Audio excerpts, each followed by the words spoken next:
दस्तावेज आपके पास हैं, ये किस लिए आप मीडिया के सामने रख रहे हैं? देखिए उपल जी, सबसे पहले मीडिया पत्रकारों का, मीडिया बंधुओं का आभार।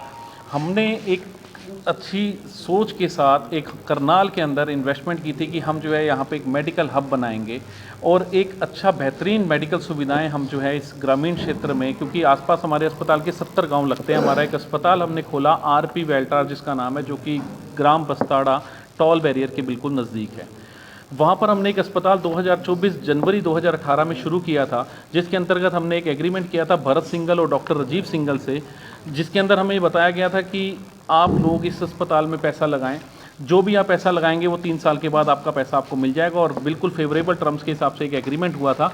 और एग्रीमेंट के हिसाब से एक इसका पॉइंट था कि आप जितना भी पैसा लगाएंगे वो 3 साल के बाद वो पैसा भी हम आपको लौटा देंगे। चूँकि आरपी एजुकेशन ट्रस्ट, जिनका एक अच्छा मेडिकल एक कॉलेज भी चल रहा है जिसमें मेडिकल की सुविधाएं, फार्मेसी और कई कोर्सेज, और आरपी बासमती राइस, कई इन प्रकार की इनके जो प्रोजेक्ट चल रहे हैं, तो हमने इनके ऊपर विश्वास किया और विश्वास करके हम इनके ट्रैप के अंदर जो आ गए।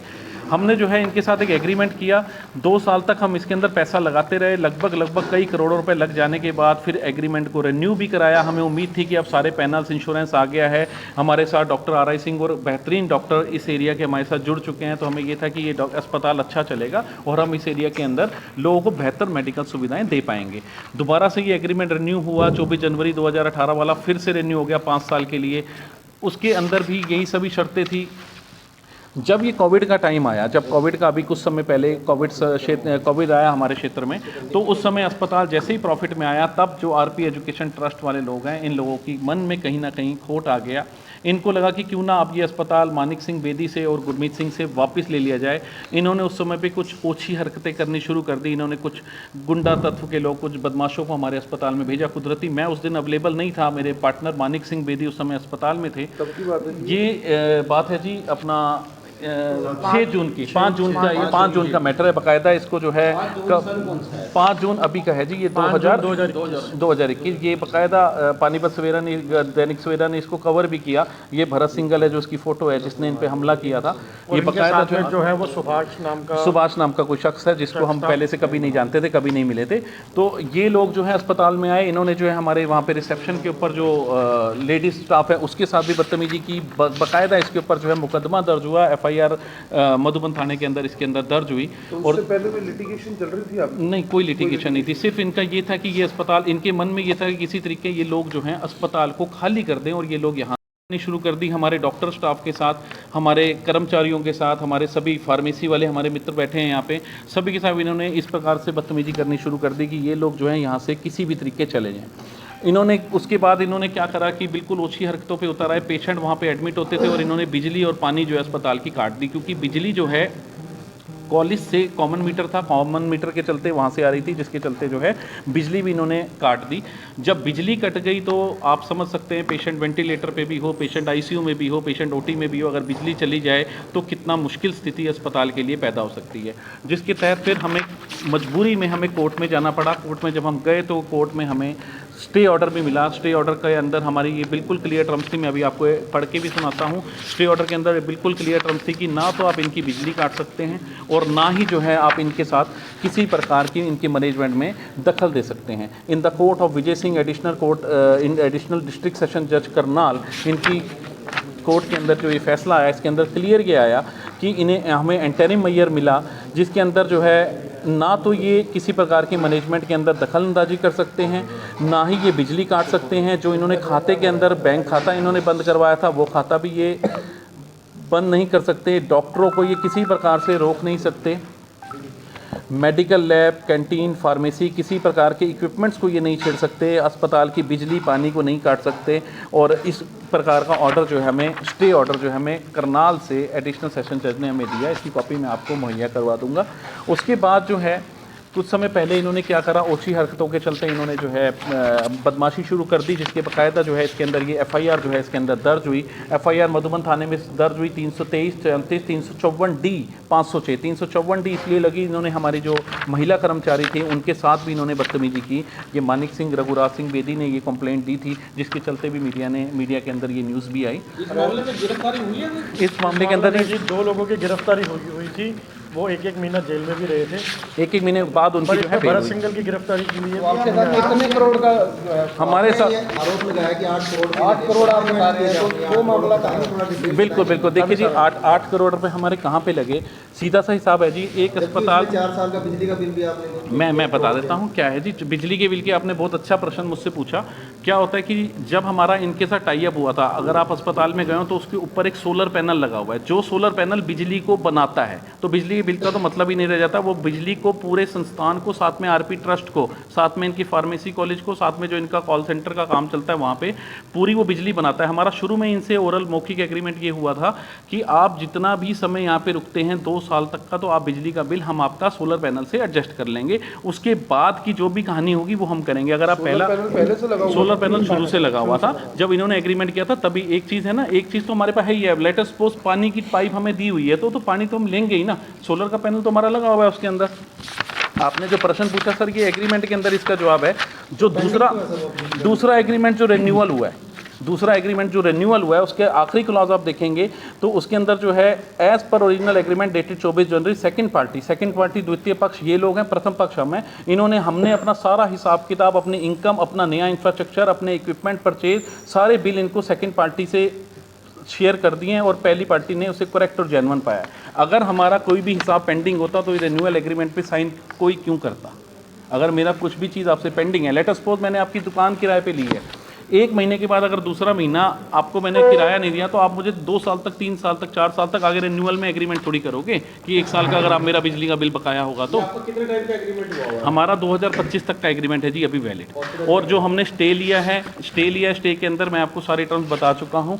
अब उसके बाद जो आगे की कहानी ये आती है कि अब स्टे होने के बावजूद, स्टे से पहले का मैं आपको वाकया बता देता हूँ। इन्होंने हमें बोला कि भाई हम जो है आपको विलिंग है, हम आपसे सेटलमेंट करना चाहते हैं। हमारे सोल आर्बिट्रेटर साहब थे, पन्नू साहब, उनके माध्यम से इन्होंने हमें बोला कि भाई हम जो है विलिंग है, आप लोग बैठिए। इन्होंने भी कुछ मेल्स हमसे शेयर करी, हमने भी उन्हें कुछ मेल के माध्यम से बोला।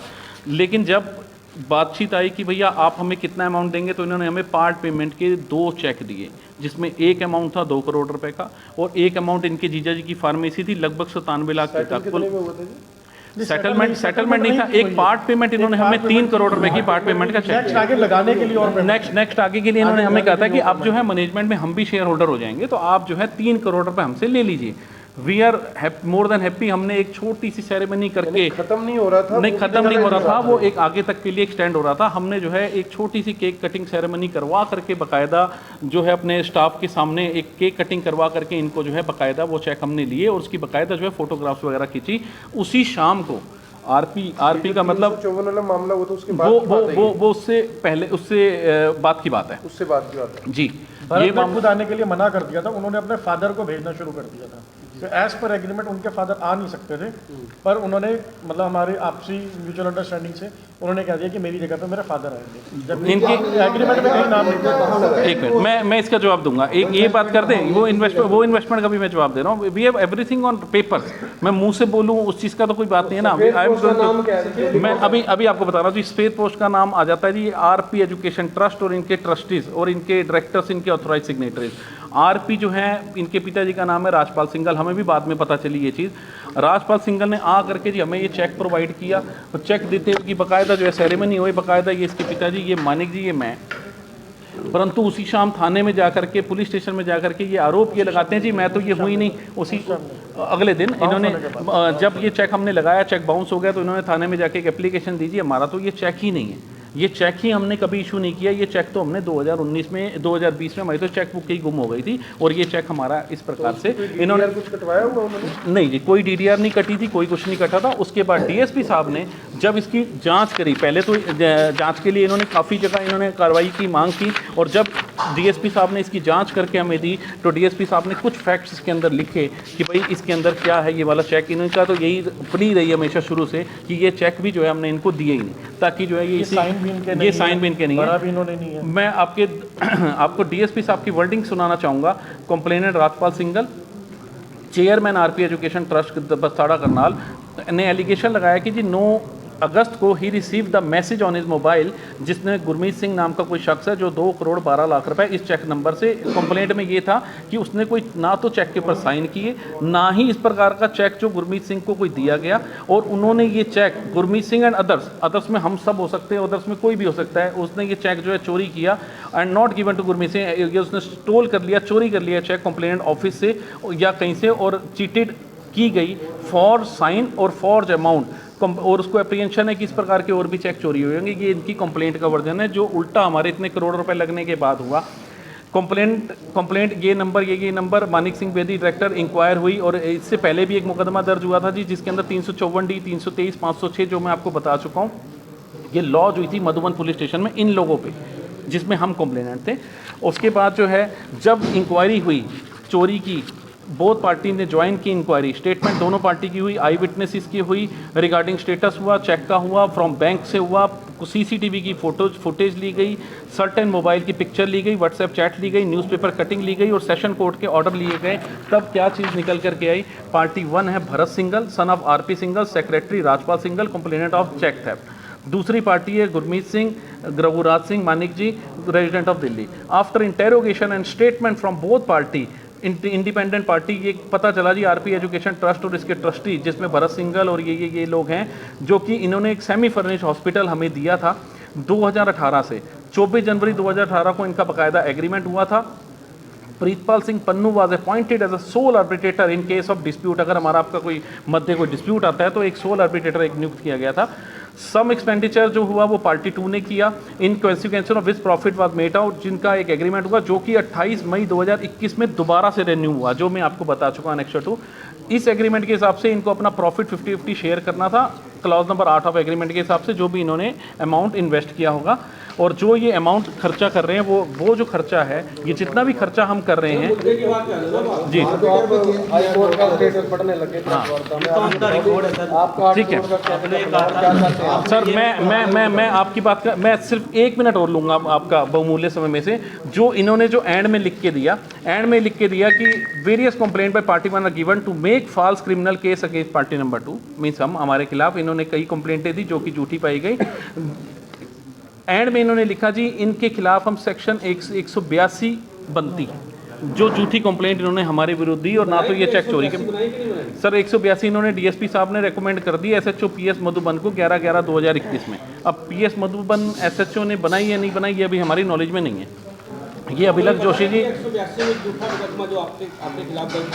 आपके खिलाफ हमारे खिलाफ नहीं, वो ये लोग आपके खिलाफ दी थी उन्होंने जी, झूठी कंप्लेंट दी थी, तभी तो 182 बनेगी। बिल्कुल इनके ऊपर बनेगी। पता नहीं किया, देखिए जी, 182 में मुकदमा दर्ज क्यों नहीं किया? देखिए जी, ऐसा है, इसके लिए हम कई बार मिले एसएचओ साहब से, बीच में तो कई सीएम प्रोग्राम थे वो नहीं मिल पाए। आज हम जाएंगे उनके पास, आज हमारी मीटिंग है। अभिलक जोशी जी ने ये रिपोर्ट दी है डीएसपी सिटी करनाल ने 15 नवंबर 2021 को, जिसमें स्पष्ट लिख दिया कि इस प्रकार का कोई नहीं है। अब बात आती है, उसका खुलासा करेंगे वो सफेद बिल्कुल अब उसी पे ही आ रहे हैं। देखिए सफ़ेद पोस्ट का नाम है राजपाल सिंघल, भरत सिंघल और आरपी एजुकेशन ट्रस्ट। अब जब हमने इनके बारे में रखते हैं, हाँ जी, किस पार्टी से संबंध रखते हैं आपने? पॉलिटिशियन तो है नहीं। देखिए पॉलिटिक्स, ये कोई पॉलिटिशियन से रिलेटेड नहीं है, ये तो एक आरपी एजुकेशन ट्रस्ट है जिनका मुख्य काम है धोखाधड़ी करना, जिनका मुख्य काम है। जब हमने इनके बारे में कुछ और पता करा, तब हमें पता चला जी सीबीआई के अंदर इनका ऑलरेडी जो एक मैटर 220 करोड़ रुपए का, जिनके अंदर इनके ऊपर ऑलरेडी मुकदमा जो दर्ज किया हुआ है। मुझे नहीं पता पत्रकार बंधुओं को इस चीज़ की नॉलेज है नहीं है। ये हिंदू पेपर का है और इसकी एफआईआर भी है, जिसमें एसबीआई और ओबीसी के 220 करोड़ रुपए की एजेंसी ने अनुज सिंघल, राजपाल सिंघल, सुमित्रा, भरत सिंघल, रवीन सिंघल, ईश्वर कुमार सिंघला एंड गंगाराम को एक्यूज बनाया एफआईआर में, registered on a complaint from SBI Karnal. ये एक इनका ऑलरेडी जो है RP basmati rice, RP Rajpal Singhal, ये इन्हीं की आरपी बासमती राइस है, इन्हीं का आरपी वेल्टार है। ये जी 2020 का मैटर है, लेटेस्ट है। तो ये अब आप इसमें क्या चाहते हैं? हमने पीछे भी प्रेस कॉन्फ्रेंस की थी, फिलहाल क्या उसमें कुछ अपडेशन है, क्या चीज़ है? देखिए जी, इनके अंदर बेदी जी के खिलाफ भी फाइनेंशियल फ्रॉड के कोई मामला सोनीपत में दर्ज है, कई मामलों में। मानिक सिंह बेदी के खिलाफ नहीं, इनके खिलाफ कोई भी मामला दर्ज नहीं है इस प्रकार का। सिंगल मामला भी नहीं, ऐसा कोई भी मामला मानिक सिंह बेदी के खिलाफ इंडिया में किसी के थ्रू भी नहीं है, किसी के थ्रू कोई भी मामला। सर आपने बताया ग्रामीण क्षेत्र के लोगों को फायदा हो, कितने लोगों को फायदा पहुंच रहा था? सर मेरी 2019 में मेरी बेटी हुई थी, तो उसके बाद हमने इवन बाकायदा न्यूज़ के अंदर भी सब चीज़ों में ये भी दिया था कि इस हॉस्पिटल में जब भी कोई लड़की पैदा होगी तो उसके ऊपर कोई डॉक्टरी चार्ज नहीं लिया जाएगा। ये हमने बहुत लोगों को फ़ायदा दिया, वो पूरा रिकॉर्ड आपको स्टाफ से मिल जाएगा। उसके अलावा कई बार हमारे पास ऐसा होता था कि गरीब पेशेंट्स आ जाते थे, वो अगर आप कहोगे तो उनकी भी लिस्ट हम आपको दे सकते हैं। वो सीधा हमसे डायरेक्टर रूम में आके मिलते थे। अगर मान लो उनका 40,000 रुपये बिल है और हमारी कॉस्टिंग जो है वो 30,000 लगी हुई है, तो हम उसको 31,000 रुपये ले लेते हैं, हम उसमें भी पैसे कार्रवाई हुई है या नहीं हुई है? सर हमने जो कंप्लेंट की है उसमें भरत सिंघल के खिलाफ कार्रवाई नहीं हुई। साहब से पॉलिटिशियन कौन है? इसमें आपने लिखा ना कि राजनीतिक व्यक्ति है, तो राजनीतिक व्यक्ति कौन है? देखिए जी, सफ़ेद पोस्ट, जो सफ़ेद पोस्ट का नाम लिखा है, सफ़ेद पोस्ट तो कोई भी हो सकता है सर, वो आपकी बिल्कुल बात ठीक है। देखिए अब देखिए सर, ऐसा है, अब बात क्या आती है सर कि जिसके ऊपर इतने बड़े बड़े एलिगेशन हैं, 220 करोड़ का एक एलिगेशन है, इसके अलावा कितने ही अनाज मंडियों के मैटर इनके ऊपर पेंडिंग है, कितनी एफआईआर इनके ऊपर पेंडिंग है, जिनके भी प्रूफ हम पुख्ता प्रूफ ले करके अपने साथ में आए हैं। उसके बावजूद जो है इनको यूनिवर्सिटी की ग्रांट, यूनिवर्सिटी एक बहुत बड़ा एजुकेशन का मंदिर माना जा गया है, एक यूनिवर्सिटी का ग्रांट इनको, बेसिक ग्रांट इनको मिल भी चुका है, इनको एक यूनिवर्सिटी का ग्रांट मिलने जा रहा है। और अगर यूनिवर्सिटी यहाँ पर देखिए जी, हमारी अपील पत्रकार बंधुओं से, हमारी अपील हमारी गृह मंत्री साहब से, हमारी अपील सीएम साहब से है कि हमें न्याय मिले। और दूसरी बात, जो ये यूनिवर्सिटी यहाँ पर खुलना चाहती है, जो ये इनकी मंशा है कि हम यहाँ पे यूनिवर्सिटी खोल करके यहाँ पे इस प्रकार की फ्रॉडुलेंट एक्टिविटी करेंगे, वो फ्रॉडुलेंट एक्टिविटी को हम रोकना चाहते हैं। हम और जी 8 करोड़ रुपए का फॉर्जरी का जी। देखिए सर, ऐसा है, जब एक अस्पताल चलता है, डॉक्टर साहब मेरे साथ में बैठे हैं, एक अस्पताल को चलाने के लिए 4-5 डॉक्टर की भी अगर हम एवरेज मानते हैं तो 15 से 20 लाख रुपए महीना सैलरी जाती है। और अगर 4 साल से हम उसको मल्टीप्लाई करते तो आपका एक बेसिक फिगर निकल जाता है, एक साल का लगभग हो गया 2.25 करोड़ का एक अस्पताल को चलाने का खर्चा आता है। जो इनकम आती है वो एक अलग चीज़ है, वो मैं इसके ऊपर बाद में आऊँगा। अगर 4 साल गुरमीत जी, आपने जो आपके साथ ही 8 करोड़ का फ्रॉड हुआ है, जी, आपने किसको कंप्लेंट की है? आपकी इन्वेस्टमेंट है सर, वो बताइए। नहीं सर, ये इन्वेस्टमेंट है, मैं बता रहा हूँ, ये इन्वेस्टमेंट है, ये इन्वेस्टमेंट है। मेरी बात सुनो सर, मैंने एक पौधा लगा दिया, अब उसका जब फल आ गया तो पेड़ काट करके कोई ले गया, तो ये मेरी इन्वेस्टमेंट कैसे हो गई?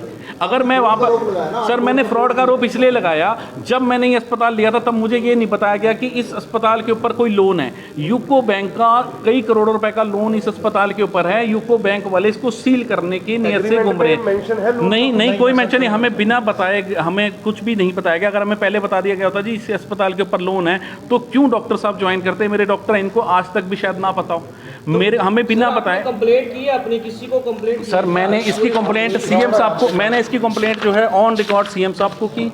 मैंने जो विधायक है उनसे भी आपकी बात हुई? बिल्कुल विधायक साहब ने बिल्कुल बोला कि जी इस मामले की हम जांच करवाएंगे, लेकिन अब तक कोई जांच हुई नहीं है। सीएम कोई क्राइम को थोड़े होता है, एसएचओ मधुबन जहां भी आपका थाना वहां देते हैं कंप्लेंट। सर मैंने वहाँ पे भी दी, मैंने एसपी साहब को भी दी, मैंने जो है सर सारी जगह दी। मैंने कंप्लेंट की कॉपी जो आपको दी है उसमें जो है मैंने माननीय स्वास्थ्य मंत्री महोदय हरियाणा सरकार को दी है। इसके अंतर्गत जो है, जिसके अंदर हमने इनकी यूनिवर्सिटियों के बारे में, जब हमने इनकी यूनिवर्सिटियों की जांच की तब हमें पता चला, जब हमने आरटीआई लगाई, जब हम घुसे इस क्षेत्र में तब हमें पता चला, इतनी आरटीआई लगाने के बाद जो इनकी स्टाफ की लिस्ट, जो इनके इंस्ट्रूमेंट की लिस्ट, जो इनके बच्चों की लिस्ट, जो इन्होंने जो भी डॉक्यूमेंट फर्जी लगा रखे हैं, वो सारे डॉक्यूमेंट इनके और इनके एक्चुअल रजिस्टर से बिल्कुल मेल नहीं खाते। तो कहीं ना कहीं इन्होंने पंडित भगवत दयाल यूनिवर्सिटी, कुरुक्षेत्र यूनिवर्सिटी, सबको जाली सूचियाँ दे करके, जाली दस्तावेज दे करके ग्रांट हासिल की है। सर क्या करोगे? आपको न्याय नहीं मिल रहा तो क्या करोगे आप? मैं पत्रकार बंधुओं से अपील करूंगा, और मैं अपील करूंगा अपने देश के बाकी युवाओं से जिनके साथ इस प्रकार की फॉर्जरी हुई है। मुझे न्याय नहीं मिलेगा कोई बात नहीं, लेकिन बाकी लोगों के साथ इस प्रकार की चीटिंग नहीं होगी। आपका एक मामला कोर्ट में भी था, पीछे आपकी डेट लगी थी जिस दिन में आया था, वो अब उसमें क्या हमने उसके अंदर जो है स्टे की, हमने उसके अंदर कॉन्टेम्प्ट का डाला था।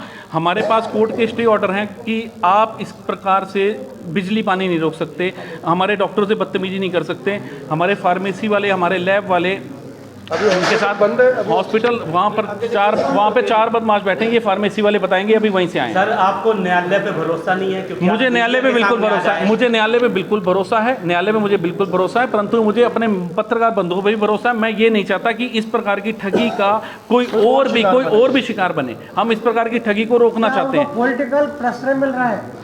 देखिए जी, हम इस बारे में मैं कोई टिप्पणी नहीं कर सकता, लेकिन बिना पॉलिटिकल प्रेशर के इतनी बड़ी यूनिवर्सिटी वाला प्रोजेक्ट कामयाब नहीं हो सकता। आप ही दबाव में जी दबाव में पॉलिटिकल प्रेशर के आप भी हम दबाव लोग में कहीं अगर हम लोग दबाव में होते तो मैं क्यों प्रेस कॉन्फ्रेंस करता जी। मैं तो हमें किसी प्रकार का कोई दबाव नहीं है। मंत्री को शिकायत की है, उसका कोई आपको रिवर्ट मिला है? देखिए जी ऐसा है, ये स्वास्थ्य मंत्री श्री अनिल विज जी को, गृह मंत्री साहब को ये हमने जो कंप्लेंट करी इसमें हमने उनको सारी प्रकार की चीज़ बता दी है कि जी इनके डॉक्यूमेंट की बाकायदा जांच की जाए। ये कंप्लेंट हमने करी है जी, अभी लेटेस्ट ही करी है, हफ्ता पहले हमने करी है जी। ये हफ्ता पहले देखिए अभी जवाब नहीं आया। हमने मुख्यमंत्री महोदय को करी है ताकि इस प्रकार का एजुकेशन का जो मंदिर है, जिसको हम मंदिर बोलते हैं, वो ऐसा ना हो जाए कि कहीं वहाँ पर डिग्रियां बिकें, और ऐसा कई यूनिवर्सिटीज कर चुकी हैं जो कि ऑन रिकॉर्ड है। आप इस एप्लीकेशन जो आपने बता रहे कि एक हफ्ता पहले दिया 20 साहब को, 20 साहब आज आ रहे हैं करनाल में मधुबन में, तो क्या आज मिलेंगे आपने? मेरी बिल्कुल कोशिश रहेगी सर, जो मेरी बिल्कुल कोशिश रहेगी, मैं उनसे मिलूंगा। एनआई एक्ट में आपने वो डाला, मैंने एनआई एक्ट में उनके ऊपर बाकायदा केस डाला हुआ है। जब हमने एनआई एक्ट में डाला तभी इन्होंने ये करा, और ऐसा इन्होंने हमारे साथ नहीं किया। ऐसे जब हमने मीडिया के माध्यम से और कई माध्यमों से जब हमने इनकी जांच पड़ताल शुरू करी तो हमारे सामने ऐसे कई लोग निकल करके आए जिन लोगों ने ये बात बोली कि भाई हमारे साथ भी इस प्रकार की चीटिंग हुई है, हम नहीं चाहते इस प्रकार की चीटिंग। वो लोग भी हमारे साथ जुड़े हैं, हम नहीं चाहते कि इस प्रकार की चीटिंग दोबारा हो। लेटेस्ट में सर इसमें ये तो नहीं है कि अस्पताल चलने लगा था, वो खुद अब हैंड ओवर अपना खुद चलाना चाहते हो, यही? देखिए जी इसके दो कारण थे। पहला तो वो यूनिवर्सिटी चाह रहे हैं, वो यूनिवर्सिटी के चक्कर में इनको ये था कि ये जगह जो है ये लोग चले जाएं। देखिए हमारी तो हार्ड अर्न मनी लग गई, उसके बाद वो हमें निकाल करके यहाँ पर क्या करेंगे उसके बारे में हम भी कुछ नहीं जानते कि उनकी भविष्य की प्लानिंग क्या थी। ये हमारे डॉक्टर्स थे, इन्होंने कुछ यूनिट आउटसोर्स किए थे, जैसे वो हमारे फार्मेसी वाले, इन्होंने क्या करा कि जी अपनी एक्सरे मशीन लगवा दी, इन्होंने अपनी डायलिसिस यूनिट लगवा दिए। अब इतना महंगा सामान सब कुछ लगने के बाद अब जब ये वहाँ पे अपना सामान उठाने के लिए जा रहे हैं तो इनको वहाँ पे बदमाश बैठे, इनको सामान उठाने नहीं दिया जा रहा। उनकी फार्मेसी की दवाइयाँ जिनकी एक्सपायरी डेट होती है, अगर उनकी एक्सपायरी डेट पार हो गई तो उसकी जिम्मेदारी कौन लेगा? सर आपके पास ही है वो तो बिल्डिंग जो जिसमें आप सर हमारे वो बंद पड़ी है भाई साहब, ये अभी वहाँ से आए हैं फार्मेसी वाले, वहाँ घुसने कहाँ दिया जाए? एग्रीमेंट कब तक का है? 2025 तक का है, बाकायदा कोर्ट का स्टे है। आप बिजली पानी नहीं काटोगे, आप इनकी एंट्री नहीं रोकोगे, भी ये लोग नहीं रख सकते, वहाँ पे जाने नहीं दिया जा रहा। हमारे स्टाफ के साथ बदतमीजी की जा रही है, हमें बिजली पानी नहीं दी जा रही। जब बिजली नहीं होगी तो ये हमारे फार्मेसी की दवाइयाँ, इनके डायलिसिस यूनिट, इनका क्या होगा? बिल्कुल बंद है मैडम। बाहर जो है 5-6 गेट पे ताला लगा दिया। मेरी साहब इसमें इनकम कितनी हुई आपको इन बिटवीन?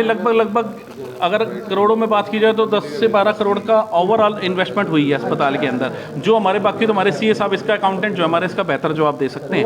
हमारे इन्वेस्टमेंट, अब आप अपनी पेमेंट वापस चाहते हैं या हॉस्पिटल चलाना चाहते हैं? देखिए जी हम तो पहले हम तो अपना अस्पताल चलाना चाहते हैं, हमारा अस्पताल हमें मिल जाए हम तो मोर देन हैप्पी हैं। परंतु अगर अस्पताल नहीं मिलता, इस प्रकार के फ्रॉड ताकि आगे ना हो, वो हम आप लोगों के माध्यम से अपील चाहते हैं सीएम साहब से, गृह मंत्री साहब से कि इस प्रकार के फ्रॉड, इस प्रकार की यूनिवर्सिटी को, डीजीपी वगैरह को भी करी शिकायत? हमने सबको करी है जी। हमने हरियाणा मुख्य ने क्या करा कि आपने 10 रुपए, काला धन बोल दो या आपके पास एक्सेस मनी है, मैं क्या काला धन बोलूँ, 10 रुपए अगर आपने मुझे दिए तो वो 10 रुपए आप अपने इनकम टैक्स में उसकी रिबेट ले सकते हैं। इसको एटीजी का प्रोविज़न बोलते हैं। एटीजी के लिए लेने के लिए किसी संस्था को बहुत सारे तो सामाजिक एक्टिविटीज़ करनी पड़ती हैं, इसके साथ के साथ आपको ये दिखाना पड़ता है जी मेरे साथ एक पूरा ग्रुप है, उस ग्रुप में मेरा परिवार का कोई नहीं है। जब हमने एटीजी की इनकी कार्रवाई करी तो पता चला इनकी वाइफ, इनका बेटा, इनका बहू, सारा ही परिवार एटीजी का इनका मेंबर है।